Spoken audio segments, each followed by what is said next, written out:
காற்றுக்கு தூது விட்டு கவிதைகள் பாடச் சொல்லு. நிலவுக்கு தூது விட்டு தீபங்கள் ஏற்றச் சொல்லு. யாரும் இல்லாத ஆள் என்று பூமியில் யாரும் இல்லை. கிழக்கு வெளுக்காத நாள் என்று இதுவரை வந்ததில்லை.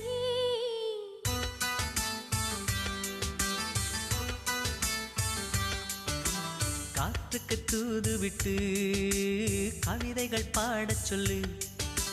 நிலவுக்கு தூது விட்டு தீபங்கள் ஏற்றச் சொல்லு.